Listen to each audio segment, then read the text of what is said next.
Ang Cabanatuan PNR Terminal, isang mahalagang bahagi ng hindi na nag-ooperate na sangay ng Manila Railroad, MRR, Philippine National Railways, PNR, Bigaa Cabanatuan, ay binuksan noong 1905 bilang terminal, kasama ang natatanging gusali ng istasyon na itinayo noong 1927, na nagsilbing mahalagang ugnayan sa transportasyon hanggang sa huminto ang mga serbisyo noong dekada 1970s, dahil sa pinsala ng digmaan at nabawasang operasyon, kung saan ang istasyon ay kalaunan ay naging isang barangay hall, bagamat mayroon pa ring mga natitira tulad ng mga tore ng tubig at mga riles, na nagmamarka ng isang mahalagang bahagi ng lokal na kasaysayan ng transportasyon.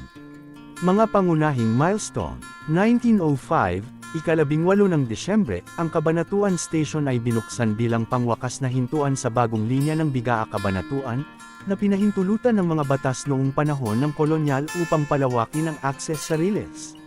1927, ang kasalukuyang gusali ng istasyon, isang kilalang piraso ng arkitektura ng riles, ay itinayo.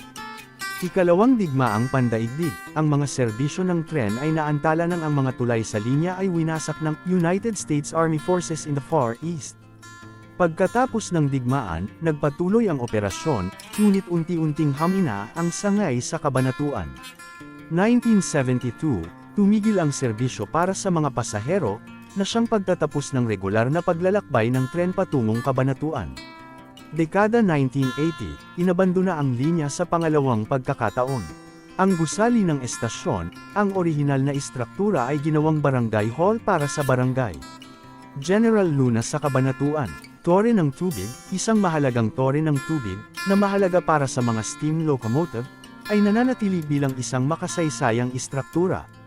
Mga riles, ang mga bahagi ng lumang riles ay nakikita pa rin, kung minsan ay ginagamit muli bilang mga kalsada o daanan, na may mga naitayo ng mga bahay sa tabi nito, ayon sa philippinetrains.fandom.com at isang ulat ng JICA.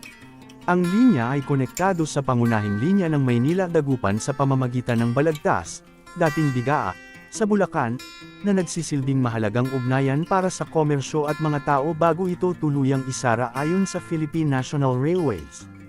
Kung mahilig ka sa mga ganitong content, pa-follow na sa aking page. Salamat!